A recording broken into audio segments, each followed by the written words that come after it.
Hello everyone, आप सभी का फिर से स्वागत है। यह घटना चक्र इतिहास का डिस्कशन है और आज का टॉपिक है मौर्योत्तर काल। तो चलिए स्टार्ट करते हैं। देखिए, रुद्रदामन का जूनागढ़ अभिलेख गुजरात में गिरनार पर्वत पर प्राप्त हुआ है। ब्राह्मणी लिपि में उत्कीर्ण संस्कृत भाषा का यह अभिलेख अब तक प्राप्त संस्कृत अभिलेखों में सर्वाधिक प्राचीन है। इस अभिलेख में संस्कृत काव्य शैली का प्राचीनतम नमूना प्राप्त होता है। इसमें रुद्रदामन की वंशावली, विजयों, शासन, व्यक्तित्व आदि पर सुंदर प्रकाश डाला गया है। इस अभिलेख का मुख्य उद्देश्य सुदर्शन झील के बांध के पुनर्निर्माण का विवरण सुरक्षित रखना था। तो याद रखिएगा, इस अभिलेख का जो मुख्य उद्देश्य क्या था, तो सुदर्शन झील के बांध के पुनर्निर्माण का विवरण सुरक्षित रखना। कुजुल कड़फिसेस ने भारत में सर्वप्रथम पश्चिमोत्तर प्रदेश पर अधिकार कर लिया। इसका समय है 45 से 85 ईस्वी। कुजुल कड़फिसेस ने केवल तांबे के सिक्के जारी किए। उसके सिक्कों पर धर्मथिदस तथा धर्मथित यानी धर्म में स्थित उत्कीर्ण है। सर्वप्रथम वीम कड़फिसेस के काल में ही भारत में कुषाण सत्ता स्थापित हुई थी। वीम कड़फिसेस ने स्वर्ण और तांबे के सिक्के चलाए थे। शिव, त्रिशूल और नंदी की आकृति इसके सिक्कों पर मिलती है। इसने महेश्वर नामक उपाधि धारण की थी। उत्तर पश्चिमी भारत में स्वर्ण सिक्कों का प्रचलन इंडो ग्रीक यानी हिंद एवं राजाओं ने करवाया था। याद रखिएगा, उत्तर पश्चिम भारत में स्वर्ण सिक्कों का प्रचलन किसने करवाया था, तो इंडो ग्रीक, हिंद एवं राजाओं ने, जबकि इन्हें नियमित और पूर्ण रूप से प्रचलित करवाने का श्रेय कुषाण शासकों को जाता है। कुषाण शासकों ने स्वर्ण और ताम्र दोनों ही प्रकार के सिक्कों को व्यापक पैमाने पर प्रचलित किया था। कुषाण शासकों में याद रखिएगा वीम कड़फिसेस, कुषाण शासकों में वीम कड़फिसेस ने सर्वप्रथम सोने के सिक्के जारी किए थे। कुषाण शासक कनिष्क के सिक्कों पर बुध का अंकन मिलता है। योद्धियों का प्रमाण पुराण, अष्टाध्यायी और बृहद संहिता इत्यादि ग्रंथों से प्राप्त होता है। इनका साम्राज्य दक्षिण पूर्वी पंजाब तथा राजस्थान के बीच था। इनके सिक्कों पर कार्तिकेय का अंकन मिलता है। कनिष्क के सारनाथ बौद्ध अभिलेख की तिथि जो है 81 ईस्वी है। यह प्रतिमा मथुरा से लाकर कनिष्क के राजारोहण के तीसरे वर्ष यानी सारनाथ में स्थापित की गई थी। कनिष्क के रवतक अभिलेख में 4 शहरों के नामों का उल्लेख मिलता है। ये चारों शहर हैं साकेत, कौशांबी, पाटलिपुत्र और चंपा। जैन ग्रंथों के अनुसार विक्रमादित्य के उत्तराधिकारी को 135 विक्रम संवत में शकों ने पराजित कर इसके उपलक्ष्य में शक संवत चलाया था। इस प्रकार इसकी प्रारंभिक तिथि 78 ईस्वी आती है, यानी 135 में से 57 घटा दीजिएगा तो 78 ईस्वी आएगी। ठीक है। अधिकांश इतिहासकारों ने कुषाण शासक कनिष्क को इसका प्रवर्तक माना है। वर्तमान में तिथि और वर्ष के लिए ग्रेगोरियन कैलेंडर का प्रयोग किया जाता है, जो कि विश्वव्यापी है। याद रखिएगा, जो वर्तमान कैलेंडर है, जो तिथि और वर्ष के लिए जिसका प्रयोग किया जाता है, वो है ग्रेगोरियन कैलेंडर। वर्तमान कैलेंडर से 57 जोड़ देने पर विक्रम संवत और 78 घटा देने पर शक संवत प्राप्त होता है। यहां से प्रश्न पूछे जाएंगे, ध्यान रखिएगा। विक्रम संवत और शक संवत से प्रश्न पूछे जाते हैं, तो इसको ध्यान रखना है। वर्तमान जो कैलेंडर का समय है, जो वर्तमान समय है, उसमें 57 जोड़ दीजिएगा तो विक्रम संवत प्राप्त होगा, और वर्तमान समय में 78 घटा दीजिएगा तो आपको शक संवत प्राप्त होगा। ध्यान रखिएगा, अगर यहां पे आपको कोई डाउट हो तो आप हमें कमेंट कर सकते हैं। ध्यान रखिएगा, जो चैत्र है भारतीय राष्ट्रीय पंचांग का प्रथम माह होता है। विक्रम संवत के 2 अन्य नाम भी मिलते हैं, कृत संवत और मालव संवत। भारत में राष्ट्रीय कैलेंडर के रूप में शक संवत को अपनाया गया है। अश्वघोष कनिष्क के राजकवि थे। याद रखिएगा, जो अश्वघोष थे वो कनिष्क के राजकवि थे। सौदरानंद, बुद्धचरित और चारित्रपुत्र प्रकरण उनकी प्रमुख रचनाएं हैं। वसुमित्र भी कनिष्क के आश्रित विद्वान थे। इन्होंने चतुर्थ बौद्ध संगीति की अध्यक्षता भी की थी। अश्वघोष, नागार्जुन, पार्श्व और चरक, ये चारों ही कनिष्क के दरबार से संबंधित थे। पतंजलि ने पाणिनि की अष्टाध्यायी पर महाभाष्य की रचना की थी। महर्षि पतंजलि शुंगकालीन विद्वान थे तथा इन्होंने ऐसे लोगों को शिष्य बनाया था जो बिना किसी अध्ययन के ही संस्कृत बोल लेते थे। कुषाण वंश के साम्राज्य की सीमाएं भारतीय उपमहाद्वीप से बाहर तक फैली थी। इस वंश का महान शासक कनिष्क था, जिसकी सीमाएं उत्तर में चीन के तुर्फान एवं कश्मीर से लेकर दक्षिण में विंध्य पर्वत तथा पश्चिम में उत्तरी अफगानिस्तान से लेकर पूरब में पूर्वी उत्तर प्रदेश और बिहार तक विस्तृत थी। पेरिप्लस ऑफ द एरिथ्रियन सी और अरिकामेडू में हुई खुदाई से ऐसे अनेक बंदरगाहों और व्यापारिक केंद्रों की स्थिति का साक्ष्य मिलता है, जिनसे स्पष्ट होता है कि कुषाणों का व्यापार पश्चिमी विश्व से फारस के खाड़ी और लाल सागर के जलमार्गों से होता था। इन सभी साक्ष्यों में किसी में भी कुषाणों की सशक्त नौसेना की उपस्थिति का उल्लेख नहीं मिलता है। कुषाण शासक कनिष्क के काल में कला क्षेत्र में दो स्वतंत्र शैलियों का विकास हुआ। पहला गंधार शैली, दूसरा है मथुरा शैली। ध्यान रखिएगा, यहां से प्रश्न पूछे जाते हैं, बहुत इंपॉर्टेंट है। भारतीय और यूनानी आकृति की सम्मिश्रण शैली जो है गंधार शैली है। भारतीय और यूनानी आकृति की सम्मिश्रण शैली जो है वो गंधार शैली है। इस कला शैली के प्रमुख संरक्षक शक एवं कुषाण थे। इस कला का विषय मात्र बौद्ध होने के कारण इसे यूनानी बौद्ध, इंडो ग्रीक या ग्रीको रोमन भी कहा जाता है। गंधार कला में सदैव हरित स्तरित या शिष्ट चट्टान का प्रयोग ही मूर्तियां बनाने के लिए किया जाता था। अफगानिस्तान का बामियाना पहाड़ियों को काटकर बनाई गई बुद्ध प्रतिमाओं के लिए प्रसिद्ध था, लेकिन अफगानिस्तान में तालिबान शासक ने इस बुद्ध प्रतिमाओं को जो है नष्ट करवा दिया। कुषाण काल में बाल विवाह की प्रथा जो है प्रारंभ हुई थी। स्त्रियों में उपनयन की समाप्ति और बाल विवाह के प्रचलन ने उसे समाज में अत्यंत निम्न स्थिति में ला दिया। भारत में बाह आक्रामकों का जो कालों का जो सही कालानुक्रम है, ध्यान रखिएगा, तो भारत में बाह आक्रामकों के कालों का सही कालानुक्रम यूनानी, शक और कुषाण है। सबसे पहले यूनानी, इसके बाद शक, इसके बाद कुषाण आए। ईरानी शासक डेरियस प्रथम, इनका समय है 522 से 486 ईस्वी पूर्व। इन्होंने सर्वप्रथम भारत के कुछ भाग को अपने अधीन किया था। हेरोडोटस के अनुसार डेरियस प्रथम के साम्राज्य में संपूर्ण सिंधु घाटी का प्रदेश शामिल था तथा पूर्व की ओर जो है इनका विस्तार राजपूताना के रेगिस्तान तक था। मिनांडर तथा उसके पुत्र स्ट्रैटो प्रथम के सिक्के मथुरा से मिले हैं। मिनांडर और उसके पुत्र स्ट्रैटो प्रथम के सिक्के जो है मथुरा से मिले हैं। स्ट्रैटो सेकंड ने सीसे के सिक्के जारी किए थे। इस हिंद यवन शासक का जो शासन है 25 ईस्वी पूर्व से 10 ईस्वी तक माना जाता है। 184 ईस्वी में पुष्यमित्र शुंग ने अंतिम मौर्य शासक वृद्धरथ की हत्या करके शुंग राजवंश की स्थापना की थी। पुराणों के अनुसार अगर बात करें तो पुष्यमित्र ने 36 वर्षों तक शासन किया था। महर्षि पाणिनि ने शुंग वंश को भारद्वाज गोत्र का ब्राह्मण बताया है। अयोध्या के लेख से ज्ञात होता है कि पुष्यमित्र ने 2 अश्वमेध यज्ञ किए थे। पतंजलि पुष्यमित्र शुंग के पुरोहित थे। शुंग वंश का 9वां शासक जो है भागवत अथवा भागभद्र था। इसके शासन काल में तक्षशिला के एवं नरेश एंटियालकीडस का राजदूत हेलियोडोरस उसके विदिशा राज दरबार में उपस्थित हुआ था। हेलियोडोरस ने भागवत धर्म ग्रहण किया तथा विदिशा में यानी बेस नगर में गरुड़ स्तंभ की स्थापना कर भागवत विष्णु की पूजा की। शुंग वंश का अंतिम राजा देवहूति अपने अमात्य वासुदेव के षड्यंत्रों के द्वारा जो है मार डाला गया। वासुदेव ने जिस नवीन राजवंश की नींव डाली वह कर्ण या कड़यान नाम से जो है जाना जाता है। मौर्यों के बाद दक्षिण भारत में सबसे प्रभावशाली राज्य सातवाहनों का था। पुराणों में इस वंश के संस्थापक का नाम सिंधुक, सिमुक या सिप्रक दिया गया है। ध्यान रखिएगा तीनों नामों को, जिसने कर्ण वंश के राजा सुशर्मा का वध करके अपना शासन जो है स्थापित किया था। पुराणों में कुल 30 या 31 सातवाहन राजाओं के नाम मिलते हैं, जिनमें सबसे लंबी सूची जो है मत्स्य पुराण में यानी 29 राजाओं की जो है इसमें सूची मिलती है। सातवाहनों की वास्तविक राजधानी प्रतिष्ठान या पैठण में अवस्थित थी। पुराणों में इस राजवंश को आंध्र वृत्य या आंध्र जातीय कहा गया है। उनकी आरंभिक राजधानी अमरावती मानी जाती है। पुराणों के अनुसार कृष्ण का पुत्र एवं उत्तराधिकारी सातकर्णी प्रथम सातवाहन वंश का जो है सातकर्णी उपाधि धारण करने वाला प्रथम राजा था।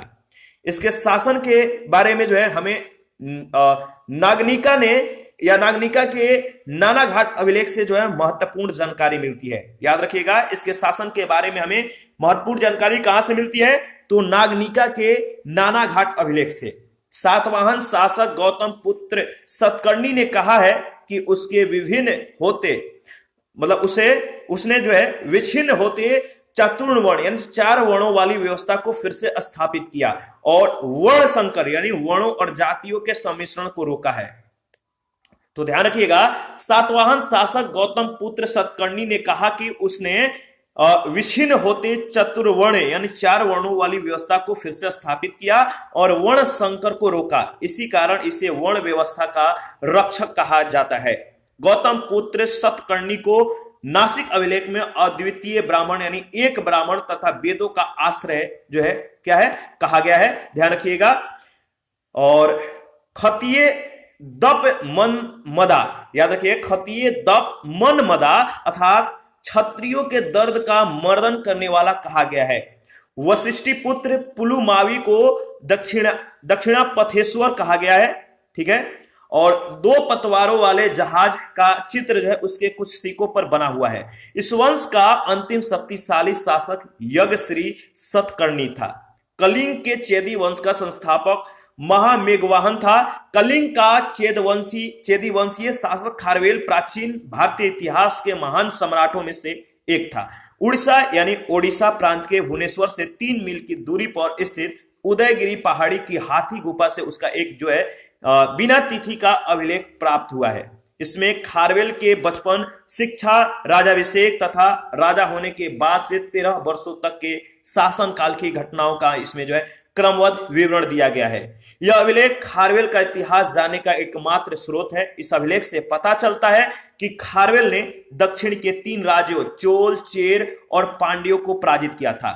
पांड्य शासक से उसने जो है गधे से हल चलवाया था। पांड्य शासक से उसने गधे से हल चलवाया था। इसका जैन धर्म के जो है प्रति कह सकते हैं या जैन धर्म के प्रति इसका भारी झुकाव था। और पूर्वी रोमन शासक जस्टिनियन को सर्वाधिक प्रसिद्धि उसके न्याय संबंधी सुधारों से मिली। जस्टिनियन जो है रोमन कानून के संपूर्ण संशोधन के लिए उत्तरदायी था।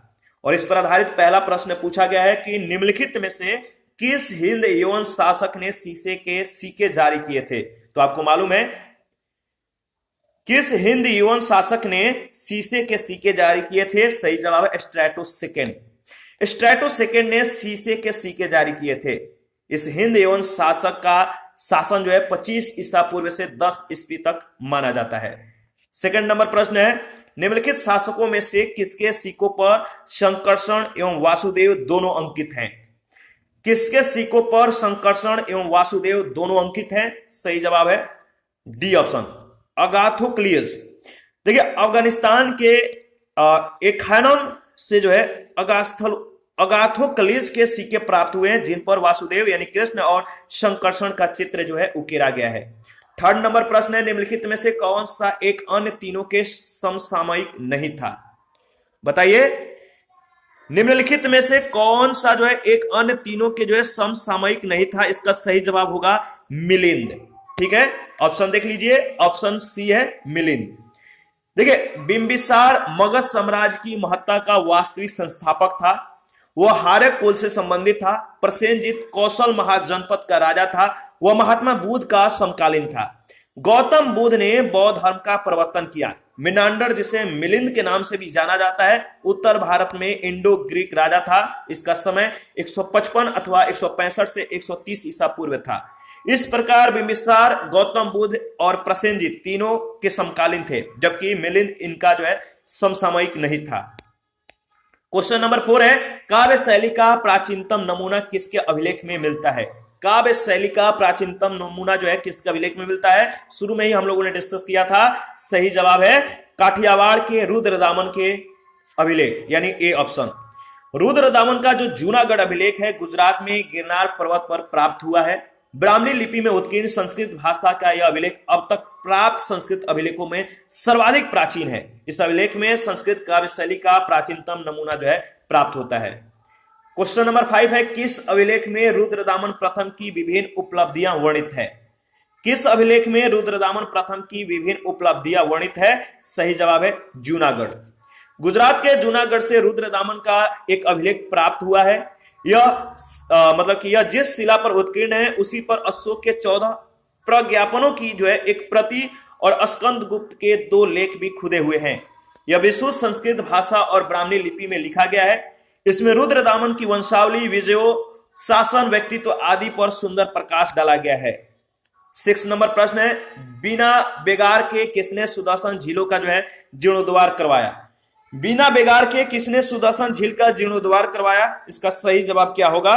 तो रुद्रदामन प्रथम इसका सही जवाब है, डी ऑप्शन। आगे बढ़ते हैं, इसके बारे में देख लेते हैं। देखिए, जूनागढ़ अभिलेख से पता चलता है कि रुद्रदामन ने गिरनार के निकट सुदर्शन झील की मरम्मत बिना बेगार के लिए ही करवाई थी, जो कि मौर्य वंश के शासक चंद्रगुप्त मौर्य के आदेश पर बनवाई गई थी। 7 नंबर प्रश्न है, कार्दमक क्षत्रपों ने निम्नलिखित में से किस धातु में अति दुर्लभ सिक्के प्रचलित किए? कार्दमक क्षत्रपों ने निम्नलिखित में से किस धातु में अति दुर्लभ सिक्के प्रचलित किए? सही जवाब है ताम्र, ए ऑप्शन।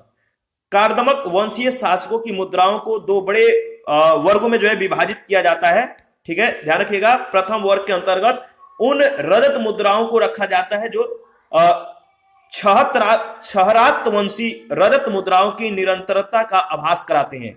द्वितीय वर्ग के अंतर्गत पोटीन निर्मित सिक्कों को रखा जाता है। कार्दमक शासक चस्टन ने रजत और ताम्र दोनों धातुओं की मुद्राएं चलाई। प्रश्न में अति दुर्लभ सिक्कों के बारे में जो है पूछा गया है। इसकी सही जो जवाब या इसका सही जो उत्तर होगा ताम्र होगा, क्योंकि कार्दमक वंशियों ने ताम्र की बहुत कम मुद्राएं चलवाई। क्वेश्चन नंबर 8 में जो है आपको सूची 1 सूची 2 के साथ मिलान करना है।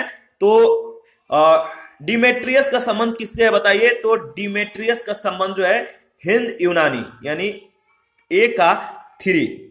रुद्रदामन का संबंध जो है वह शक, और गोंडोफर्निज का संबंध जो है किससे है? तो पहलव यानी आपका सी का 1, और वीम का संबंध जो है कुषाण से है। वीम कटफिसेस आपको मालूम है। तो आगे बढ़ते हैं।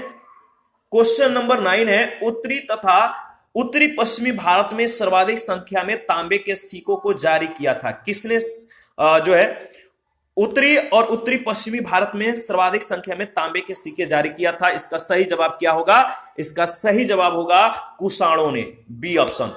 ठीक है, आगे बढ़ते हैं, इसके बारे में देख लेते हैं। देखिए, उत्तर पश्चिमी भारत में स्वर्ण सिक्कों का प्रचलन इंडो ग्रीक यानी हिंद एवं राजाओं ने करवाया था, जबकि इन्हें नियमित एवं पूर्ण रूप से प्रचलित करवाने का श्रेय कुषाण शासकों को जाता है।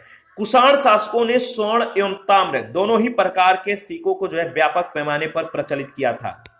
क्वेश्चन नंबर 10 है, प्राचीन भारत में निम्न में से किस एक ने नियमित रूप से सोने के सिक्के चलाए? प्राचीन भारत में निम्न में से किस एक ने नियमित रूप से सोने के सिक्के चलाए? सही जवाब होगा कुषाण, सी ऑप्शन, ध्यान रखिएगा। 11 नंबर प्रश्न है, बुध का किसके सिक्कों पर जो अंकन हुआ है? बुध का किसके सिक्कों पर अंकन हुआ है? तो आपको मालूम है कनिष्क, बी ऑप्शन। इसके बारे में हम लोगों ने डिस्कस किया था। 12 नंबर प्रश्न है, निम्नलिखित में से किस शासक को सर्वप्रथम सोने के सिक्के जारी करने का श्रेय दिया जाता है? किस शासक को सर्वप्रथम सोने के सिक्के जारी करने का श्रेय दिया जाता है? डिस्कशन के दौरान ही मैंने बोला था, इनका नाम याद रखिएगा, इंपॉर्टेंट है। सही जवाब है वीम कटफिसेस यानी बी ऑप्शन। कुषाण शासकों में वीम कटफिसेस ने सर्वप्रथम सोने के सिक्के जारी किए थे। 13 नंबर प्रश्न है, निम्नलिखित में से किसने भारत में स्वर्ण सिक्कों का प्रचलन नियमित उपयोग के लिए किया था? निम्नलिखित में से किसने भारत में स्वर्ण सिक्कों का प्रचलन नियमित उपयोग के लिए किया था? सही जवाब है वीम कटफिसेस ने, A option. Kushan वंशीय Vim Kadphises, जो कि कनिष्क प्रथम का पिता भी था, इसने भारत में स्वर्ण सिक्कों का प्रचलन नियमित उपयोग के लिए किया था, जबकि कुजुल कटफिसेस ने तांबे के सिक्के प्रचलित करवाए थे। आगे बढ़ते हैं, नेक्स्ट प्रश्न है 14 नंबर, इनमें से किसने सर्वप्रथम व्यापक पैमाने पर स्वर्ण मुद्रा का प्रचलन किया? इनमें से किसने सर्वप्रथम व्यापक पैमाने पर जो है स्वर्ण मुद्रा का प्रचलन किया? सही जवाब है Vim Kadphises, C option.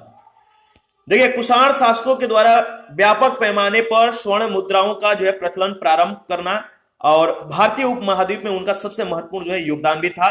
Kushan शासक वीम कटफिसेस को स्वर्ण मुद्राओं के प्रचलन का श्रेय जो है प्राप्त है। 15 नंबर है, योधेय सिक्कों पर किस देवता का अंकन मिलता है? योधेय सिक्कों पर किस देवता का अंकन मिलता है? तो कार्तिकेय का, ध्यान रखिएगा, हम लोगों ने इसके बारे में डिस्कस किया था। योद्धों का प्रमाण जो है पुराण, अष्टाध्यायी और बृहद संहिता इत्यादि ग्रंथों से प्राप्त होता है। इनका साम्राज्य दक्षिण पूर्वी पंजाब और राजस्थान के बीच था। इनके सिक्कों पर कार्तिकेय का अंकन मिलता है। 16 नंबर है, कनिष्क के सारनाथ बौद्ध प्रतिमा अभिलेख की तिथि क्या है? कनिष्क के सारनाथ बौद्ध प्रतिमा अभिलेख की तिथि क्या है? तो सही जवाब 81 ईस्वी सन, यानी बी ऑप्शन। कनिष्क के सारनाथ बौद्ध अभिलेख की तिथि जो है 81 ईस्वी सन है। यह प्रतिमा मथुरा से लाकर कनिष्क के राजारोहण के तीसरे वर्ष सारनाथ में स्थापित की गई थी। 17 नंबर प्रश्न है, कुषाण शासक कनिष्क का राजाभिषेक किस सन में हुआ था? कुषाण शासक कनिष्क का राजाभिषेक किस सन में हुआ था? सही जवाब है 78 एडी में, यानी डी ऑप्शन। कनिष्क के राजाभिषेक की तिथि अत्यंत जो है विवादास्पद है। इस समस्या पर विचार करने के लिए 1913 और 1960 ईस्वी में लंदन में 2 अंतर्राष्ट्रीय सम्मेलन आयोजित किए गए। द्वितीय सम्मेलन में आम सहमति 78 ईस्वी के पक्ष में ही बनी। इसी समय से शक संवत का प्रारंभ जो है माना गया है। आगे बढ़ते हैं नेक्स्ट 18 नंबर, शक संवत कब प्रारंभ किया गया? शक संवत कब प्रारंभ किया गया? तो 78 ईस्वी। देखिए, जैन ग्रंथों के अनुसार विक्रमादित्य के उत्तराधिकारी को 135 विक्रम संवत में शकों ने पराजित कर इसके उपलक्ष्य में शक संवत चलाया था, और इस प्रकार इसकी प्रारंभिक तिथि जो होगी 135 में से 57 घटा दिया जाएगा तो 78 प्राप्त होगा। अधिकांश इतिहासकार हैं, इन्होंने कुषाण शासक कनिष्क को जो है इसका प्रवर्तक माना है, याद रखिएगा। 19 नंबर प्रश्न है, विक्रम एवं शक संवतों में कितना अंतर है? विक्रम और शक संवतों में कितने वर्षों का अंतर है? तो आपको मालूम होगा। सही जवाब है 135 वर्षों का। कैसे? याद रखिएगा, वर्तमान कैलेंडर में 57 अगर जोड़िएगा तो विक्रम संवत का समय प्राप्त होगा। ठीक है, प्रारंभ 57 ईसा पूर्व तथा 78 घटा देने पर शक संवत यानी 78 ईस्वी प्राप्त होता है। अर्थात 2019 विक्रम संवत, मान लीजिए 2019 विक्रम संवत आपको बताना है तो 2019 में 57 जोड़ दीजिएगा तो 2076 जो है आपका प्राप्त हो जाएगा। और शक संवत, इसमें 2019 में 78 घटा दीजिएगा तो 1941 प्राप्त होगा, जो कि आपको यह समय जो है शक संवत का है। तो विक्रम संवत और शक संवत में अंतर कितने का है? तो 135 वर्ष का। इसके बाद क्वेश्चन नंबर 20, शक संवत पर आधारित राष्ट्रीय पंचांग का एक चैत्र ग्रेगोरियन कैलेंडर पर आधारित 365 दिन के सामान्य वर्ष के निम्नलिखित तिथियों में किस एक के जो है तदनुरूप है? इसका सही जवाब क्या होगा? कह रहा है कि शक संवत पर आधारित राष्ट्रीय पंचांग का 1 चैत्र ग्रेगोरियन कैलेंडर पर आधारित 365 दिन के सामान्य वर्ष के निम्नलिखित तिथियों में से किस एक के तदनुरूप है? इसका सही जवाब क्या होगा? इसका सही जवाब होगा 22 मार्च अथवा 21 मार्च। तो ए ऑप्शन आपका बिल्कुल सही है। देखिए, चैत्र भारतीय राष्ट्रीय पंचांग का प्रथम माह होता है। राष्ट्रीय कैलेंडर के जो तिथियां हैं ग्रेगोरियन कैलेंडर के तिथियों से अस्थायी रूप से मिलती जुलती हैं, और सामान्यतः 1 चैत्र 22 मार्च को होता है और लीप वर्ष में 21 मार्च को। 21 नंबर प्रश्न है, विक्रम संवत कब से प्रारंभ हुआ? तो आपको मालूम है विक्रम संवत कब से प्रारंभ हुआ? तो 57 ईस्वी पूर्व, यानी बी ऑप्शन। नेक्स्ट प्रश्न इसी पे है। देखिए, विक्रम संवत के 2 अन्य नाम भी मिलते हैं, कृत संवत और मालव संवत। जैन साहित्य में महावीर के निर्माण तथा विक्रम संवत के बीच जो है 470 वर्षों का अंतर पाया जाता है। महावीर का निर्माण तिथि जो है 527 ईसा पूर्व मानी जाती है। तदनुसार विक्रम संवत के प्रारंभ की तिथि जो है 527 - 470 यानी 57 ईसा पूर्व निर्धारित होती है। 22 नंबर प्रश्न है, निम्नलिखित में से कौन सा वर्ष दिसंबर 2009 में शक संवत का वर्ष होगा? आपको मालूम है शक संवत किस तरह से निकालना है और विक्रम संवत किस तरह से निकालना है। तो इसमें 2009 में जो है आप 78 घटा दीजिएगा तो 1931 आपका सही जवाब होगा, जो कि शक संवत का यह समय है। 23 नंबर है, कनिष्क के समकालीन निम्नलिखित नामों का अध्ययन करें और निम्नलिखित उत्तर कोड के अनुसार अपना उत्तर इंगित करें। इसका सही जवाब दीजिए। देखिए, कह रहे कि कनिष्क के समकालीन निम्नलिखित नामों का अध्ययन करें और निम्नलिखित कोड उत्तर कोड के अनुसार जो है अपना उत्तर इंगित करें। इसका सही जवाब होगा सी ऑप्शन, अश्वघोष और वसुमित्र, पहला और दूसरा। देखिए, अश्वघोष कनिष्क के राजकवि थे, वसुमित्र भी कनिष्क के आश्रित विद्वान थे। इन्होंने चतुर्थ बौद्ध संगीति की अध्यक्षता भी की थी। कालिदास गुप्त काल में हुए थे, जबकि कम्मन 12वीं शताब्दी के थे। ठीक है, ध्यान रखिएगा। 24 नंबर प्रश्न है, अश्वघोष किसके समकालीन थे? अश्वघोष किसके समकालीन थे? तो सही जवाब है कनिष्क के। अश्वघोष कनिष्क के समकालीन थे। 25 नंबर है, निम्नलिखित में से कौन एक कनिष्क के दरबार से संबंध नहीं था? निम्नलिखित में से कौन एक कनिष्क के दरबार से संबंध नहीं था? सही जवाब है पतंजलि, डी ऑप्शन। अश्वघोष, चरक और नागार्जुन ये तीनों जो है ये कनिष्क के दरबार से संबंधित थे। पतंजलि का संबंध जो है किससे है? तो देखिए, पतंजलि कनिष्क के दरबार से संबंधित नहीं थे। पतंजलि ने पाणिनि की अष्टाध्यायी पर महाभाष्य की रचना की थी। महर्षि पतंजलि शुंगकालीन विद्वान थे, याद रखिएगा। 26 नंबर है, निम्नलिखित में से कौन कनिष्क प्रथम के दरबार में नहीं गया था? 4 ऑप्शन है, आपको ऑप्शन देखकर बताना है कि कौन कनिष्क प्रथम के दरबार में नहीं गया था। इसका सही जवाब होगा विशाखदत्त, डी ऑप्शन। 27 नंबर प्रश्न है, निम्नलिखित नगरों में से किसका उल्लेख कनिष्क के रब-तक अभिलेख में नहीं है? 4 शहरों का उल्लेख किया गया है। अगर आपको ध्यान होगा तो आप इसका सही जवाब दे पाएंगे कि कनिष्क के रब-तक अभिलेख में किसका जो है उल्लेख नहीं है। तो सही जवाब है श्रावस्ती का। याद रखिएगा, रब-तक अभिलेख अफगानिस्तान में सुरकोटल के निकट रब-तक नामक स्थान से 1993 में प्राप्त किए गए। ये यूनानी लिपि और बैक्ट्रियन भाषा में लिखे गए हैं। ये कुषाण वंश के शासक कनिष्क से संबंधित है। इस अभिलेख में 4 शहरों का नाम उल्लेखित है, साकेत, कौशांबी, पाटलिपुत्र और चंपा। इसमें श्रावस्ती का जो है उल्लेख नहीं है। 28 नंबर है, इनमें से किस आयुर्वेदाचार्य ने तक्षशिला विश्वविद्यालय में शिक्षा प्राप्त की थी? किस आयुर्वेदाचार्य ने तक्षशिला विश्वविद्यालय में शिक्षा प्राप्त की थी? तो देखिए, इसका सही जवाब होगा चरक और जीवक, सी और डी दोनों सही है। देखिए, वर्तमान पाकिस्तान के रावलपिंडी जिले में स्थित तक्षशिला प्राचीन समय में गंधार राज्य की राजधानी थी। तक्षशिला के इतिहास में प्रसिद्धि का जो कारण है उसका ख्याति प्राप्त शिक्षा केंद्र। यहाँ अध्ययन के लिए दूर दूर से विद्यार्थी आते थे, जिनमें राजा और सामान्य जन दोनों ही सम्मिलित थे। कौशल के राजा प्रसेनजीत, बिंबिसार का राजवैद्य जीवक, कनिष्क का राजवैद्य चरक, वध विद्वान वसुबंधु, चाणक्य आदि यहाँ जो है शिक्षा प्राप्त की थी। बौद्ध साहित्य से पता चलता है कि यह वैदिक तथा धनुर्विद्या के शिक्षा के लिए जो है विश्व में प्रसिद्ध था। आगे बढ़ते हैं। नेक्स्ट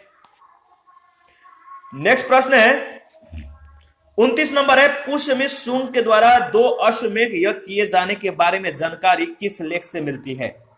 पुष्यमित्र शुंग के द्वारा 2 अश्वमेध यज्ञ किए जाने के बारे में जानकारी किस लेख से मिलती है? सही जवाब है अयोध्या लेख, सी ऑप्शन। पुष्यमित्र शुंग अंतिम मौर्य शासक वृद्धरथ का सेनापति था। इसने 184 ईसा पूर्व में वृद्धरथ की हत्या कर शुंग वंश की स्थापना की। अयोध्या लेख से ज्ञात होता है कि इसने 2 अश्वमेध यज्ञ किए थे।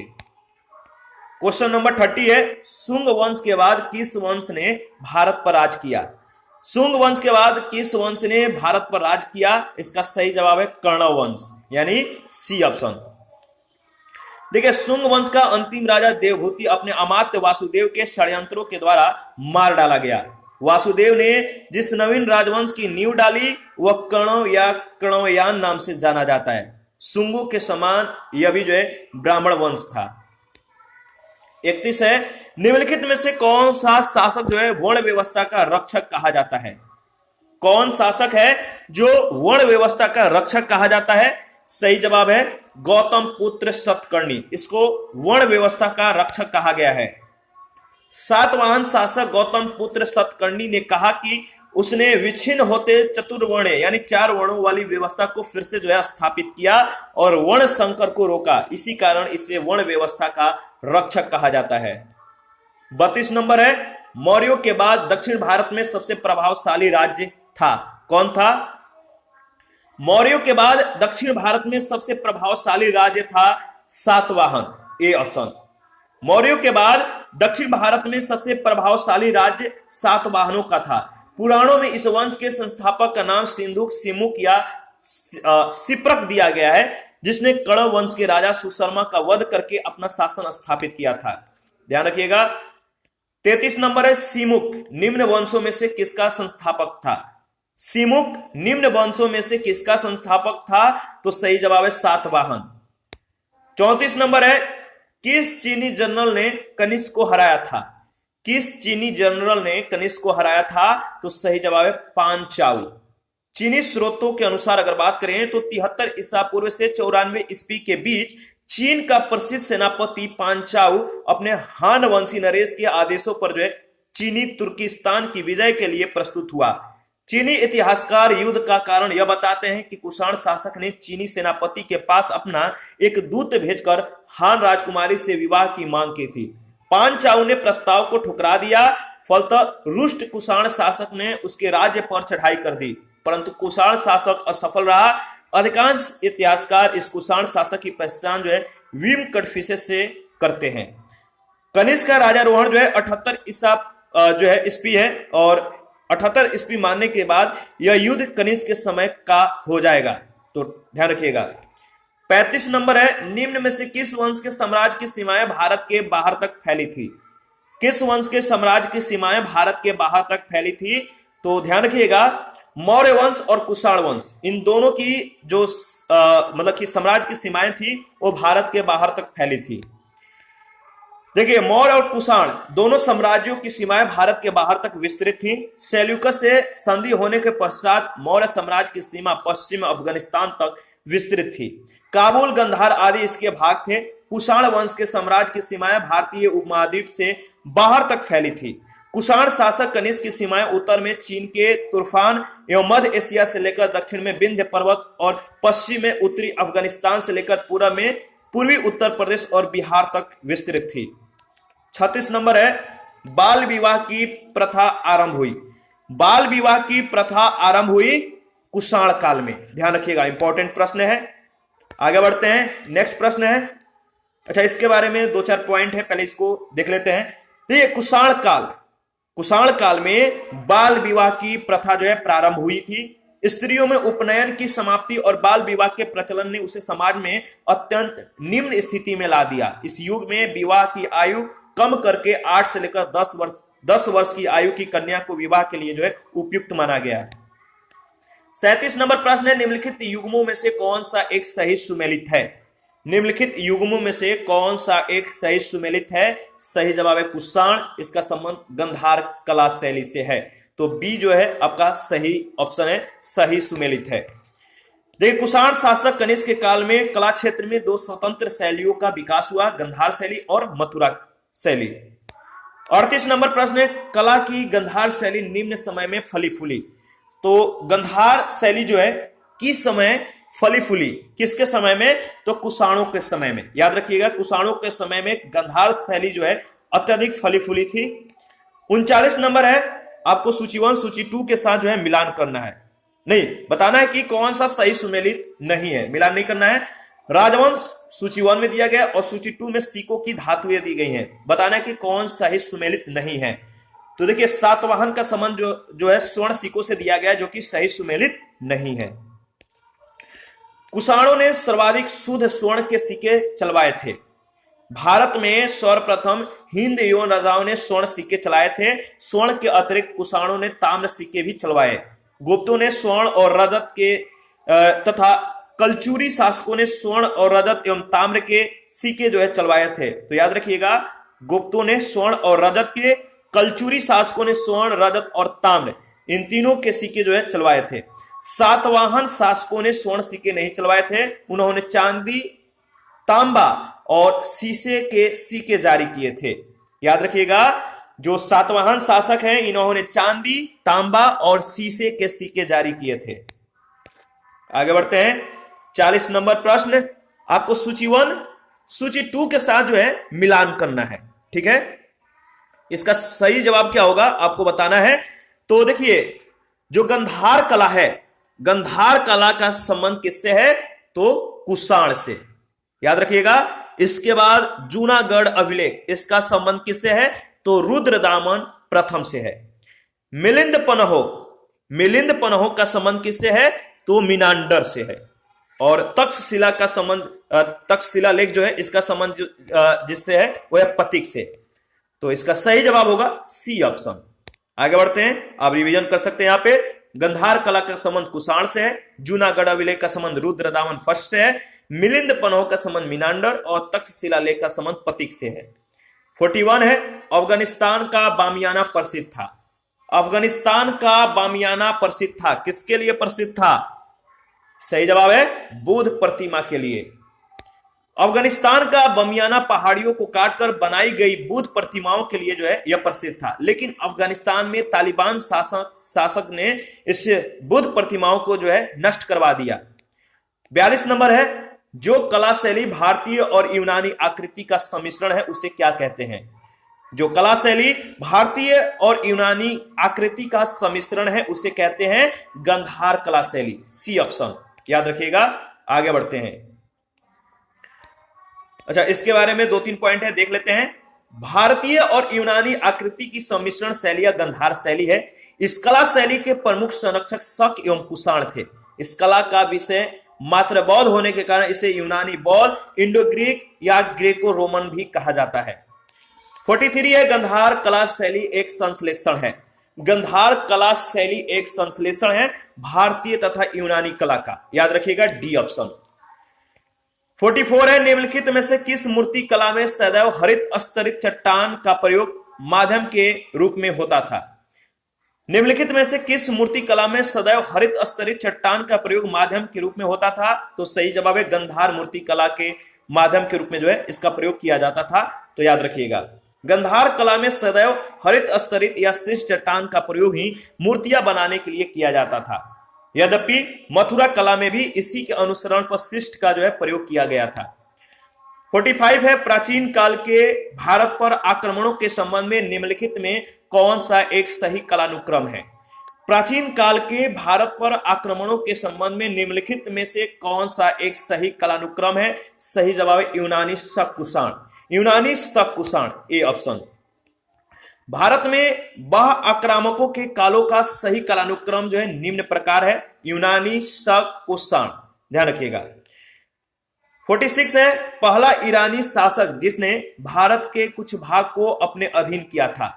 पहला ईरानी शासक जिसने भारत के कुछ भाग को अपने अधीन किया था। सही जवाब है डेरियस प्रथम। C option. इसके बारे में देख लेते हैं। ईरानी शासक डेरियस प्रथम, इनका जो समय 522 से 486 ईसा पूर्व है। इन्होंने सर्वप्रथम भारत के कुछ भाग को अपने अधीन किया था। हेरोडोटस के अनुसार डेरियस प्रथम के साम्राज्य में सिंधु घाटी, जो संपूर्ण सिंधु घाटी का प्रदेश है, शामिल था और पूर्व की ओर इसका विस्तार राजपूताना के रेगिस्तान तक था। पर्सिपोलिस एवं नक्शे रुस्तम के शिलालेखों के अनुसार पंजाब भी उसके साम्राज्य में शामिल था। 47 है, निम्न राजवंशों में सबसे पुराना राजवंश था। निम्न राजवंशों में सबसे पुराना राजवंश कौन था? तो सही जवाब है सातवाहन। D option. देखिए, उपयुक्त राजवंशों में सबसे पुराना राजवंश सातवाहन था। इस वंश के संस्थापक सिमुक का समय कुछ स्रोतों के अनुसार लगभग 200 ईसा पूर्व माना जाता है। कुछ स्रोतों में इसे कणव वंश के अंतिम शासक सुशर्मा के समकालीन माना जाता है। 48 है, आंध्र सातवाहन राजाओं की सबसे लंबी सूची किस पुराण में मिलती है? आंध्र सातवाहन राजाओं की सबसे लंबी सूची किस पुराण में मिलती है? सही जवाब मत्स्य पुराण में। देखिए, पुराण में कुल 30 सातवाहन राजाओं के नाम मिलते हैं, जिनमें सबसे लंबी सूची मत्स्य पुराण में यानी 29 राजाओं की जो है इसमें सूची मिलती है। 49 नंबर है, सातवाहनों की राजधानी अवस्थित थी। सातवाहनों की राजधानी कहां अवस्थित थी? तो सही जवाब है अमरावती में। सातवाहनों की जो वास्तविक राजधानी थी वो थी प्रतिष्ठान या पैठन। पुराणों में इस राजवंश को आंध्र वृत्य या आंध्र जातीय कहा गया है। उनकी आरंभिक राजधानी अमरावती मानी जाती है। क्वेश्चन नंबर 50 है, निम्न में से कौन सा स्थान सातवाहनों की राजधानी थी? आपको मालूम है सही जवाब होगा प्रतिष्ठान। आगे बढ़ते हैं, नेक्स्ट प्रश्न है 51 है, निम्नलिखित शासकों में से किसके लिए जो है एक ब्राह्मण प्रयुक्त हुआ है? निम्नलिखित शासकों में से किसके लिए एक ब्राह्मण प्रयुक्त हुआ है? सही जवाब है गौतम पुत्र सतकर्णी। सातवाहन शासक गौतम पुत्र सतकर्णी को नासिक अभिलेख में एक का ब्राह्मण कहा गया है, जिसका तात्पर्य अद्वितीय ब्राह्मण अथवा ब्राह्मणों का एकमात्र रक्षक।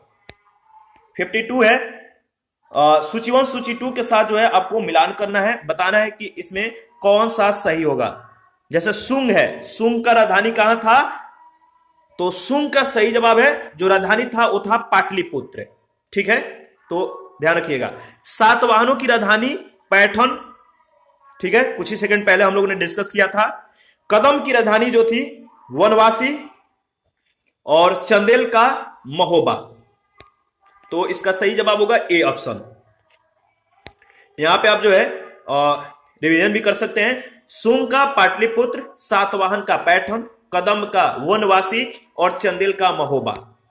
53 है अभिकथन ए कह रहा है कि सातवाहन काल में संस्कृत के साथ प्राकृत और अन्य श्लोक भाषाओं का जो है अन्य लोक भाषाओं का जो है विकास हुआ। मैं फिर से रिपीट कर देता हूं। अभिकथन ए कह रहा है कि सातवाहन काल में संस्कृत के साथ प्राकृतिक व अन्य लोक भाषाओं का विकास हुआ, कारण सातवाहन राजाओं ने साहित्य रचना के लिए संस्कृत तथा अन्य लोक भाषाओं को अपनाया। इसका सही जवाब दीजिए। इन दोनों में से कौन सा कथन सही है, तो देखिए इसका सही जवाब होगा ए और आर दोनों सही है। ए का सही स्पष्टीकरण आर है। ठीक है, इसके बारे में देख लेते हैं। सातवाहन नरेश स्वयं विद्वान, विद्या प्रेमी और विद्वानों के आश्रयदाता थे। हाल नामक राजा ने गथा सप्तशती नामक प्राकृतिक भाषा में श्रृंगार रस प्रधान गीति काव्य की रचना की थी। हाल के दरबार में जो है गुणाध्य तथा सर्ववर्मन जैसे उच्च कोटि के विद्वान निवास करते थे। गुणाध्य ने वृहत कथा नामक ग्रंथ की रचना की। यह पैशाची प्राकृत में लिखा गया था। सर्ववर्मन ने कातंत्र नामक संस्कृत व्याकरण की रचना की।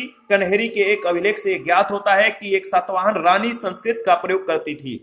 इस प्रकार स्पष्ट है कि सातवाहन युग में प्राकृतिक और संस्कृत भाषाओं का विकास हुआ। 54 है निम्नलिखित में से कौन सा युग में सही सुमेलित नहीं है। कौन सा युग में सही सुमेलित नहीं है, वो है आपका सी ऑप्शन। भीतरी का संबंध पुलकेशिन द्वितीय से दिया गया, जो कि सही सुमेलित नहीं है। नासी का संबंध गौतमी पुत्र से है। हाथी गुफा का संबंध खारवेल से है। गिरनार का संबंध रुद्रदामन प्रथम से है, लेकिन भीतरी का संबंध पुलकेशिन द्वितीय से नहीं है। देखिए, गौतम पुत्र सतकर्णी सातवाहन वंश का शक्तिशाली शासक था। इसके 3 अभिलेख प्राप्त होते हैं, 2 नासिक से, 1 कार्ले से। उदयगिरी पहाड़ी की हाथी गुफा से खारवेल का एक बिना तिथि का जो है अभिलेख प्राप्त होता है। इसमें खारवेल के बचपन, शिक्षा, राजाभिषेक और राजा होने के बाद से 13 वर्षों तक के शासन की घटनाओं का जो है इसमें क्रमबद्ध विवरण दिया हुआ है। भीतरी स्तंभ लेख का संबंध गुप्त शासक स्कंद गुप्त से है, जबकि पुलकेशिन द्वितीय का संबंध एहोल अभिलेख से है, जो एक प्रशस्ति के रूप में है तथा इसकी भाषा संस्कृत है। रुद्रदामन प्रथम का जूनागढ़ से जो है शक संवत का अभिलेख प्राप्त होता है, यह प्रशस्ति के रूप में है। इससे उसकी विजयों और व्यक्तित्व एवं कृतियों का विवरण प्राप्त होता है। 55 नंबर है निम्नलिखित में से किस वंश के शासकों को पुराणों में श्री परवर्तीय कहा गया है। निम्नलिखित में से किस वंश के शासकों को पुराणों में श्री परवर्तीय कहा गया है। सही जवाब है इक्ष्वाकु, बी ऑप्शन। आगे बढ़ते हैं। ठीक है, तो देखिए इसके बारे में जो 2 पॉइंट दिया गया ध्यान रखिएगा। इक्ष्वाकु वंश के शासकों को पुराणों में श्री परवर्तीय यानी श्री पर्वत का शासक तथा आंध्र भृत्य आंध्रों का नौकर कहा गया है। पहले वे सातवाहनों के सामंत थे, किंतु उनके पतन के बाद उन्होंने अपनी स्वतंत्रता घोषित कर दी। इस वंश का संस्थापक श्रीशांत मूल था।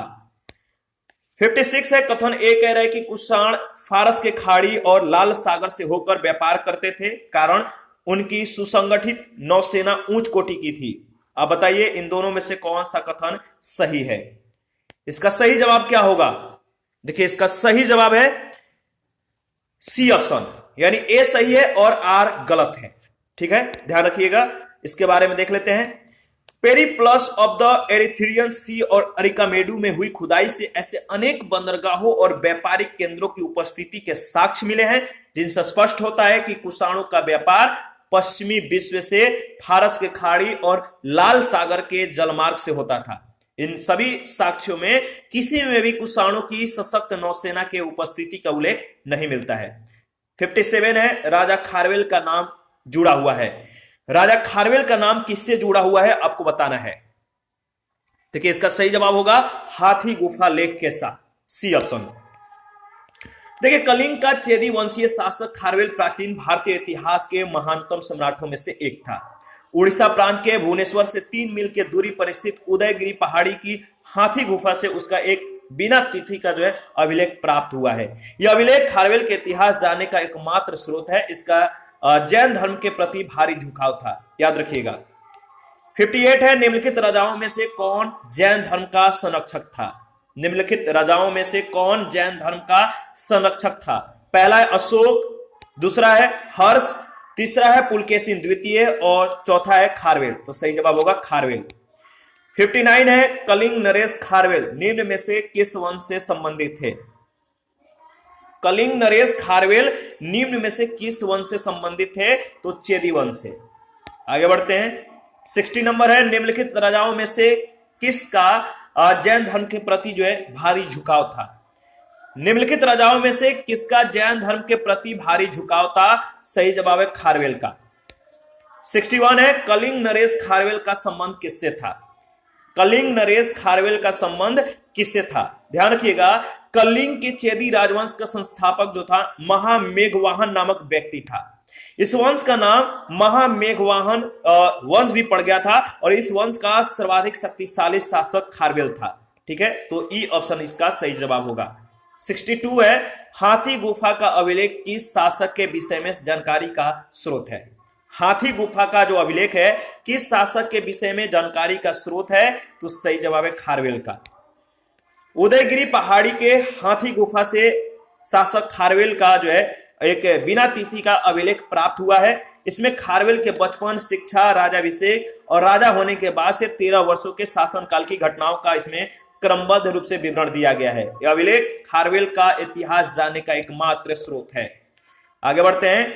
नेक्स्ट प्रश्न है 63, पूर्वी रोमन शासक जस्टिनियन का सर्वाधिक महत्वपूर्ण योगदान किस क्षेत्र में था। पूर्वी रोमन शासक जस्टिनियन का सर्वाधिक महत्वपूर्ण योगदान किस क्षेत्र में था, सही जवाब है विधि के क्षेत्र में है। पूर्वी रोमन शासक जस्टिनियन को सर्वाधिक प्रसिद्धि उसके न्याय संबंधी सुधारों से मिली। जस्टिनियन रोमन कानून के संपूर्ण संशोधन के लिए उत्तरदायी था। 64 है, पेरिप्लस ऑफ द एरिथ्रियन सी किसने लिखी। पेरिप्लस ऑफ द एरिथ्रियन सी किसने लिखी। देखिए पेरिप्लस ऑफ द एरिथ्रियन या एरिथ्रियन सी एक ग्रंथ या पुस्तक है। यह रोमन मिस्र बंदरगाहों से नेविगेशन और व्यापार के अवसरों का वर्णन करता है और इसे लगभग 60 ईसा पूर्व में 60 ईस्वी में अलेक्जेंड्रिया के एक अनाम नाविक ने लिखा और इसने भारत से आयात और निर्यात की जाने वाली जो वस्तुएं हैं इसका भी इसमें उल्लेख किया है। और इसी के साथ देखिए आज का सेशन समाप्त करते हैं। नेक्स्ट सेशन में गुप्त एवं गुप्तोत्तर युग के बारे में डिस्कस करेंगे।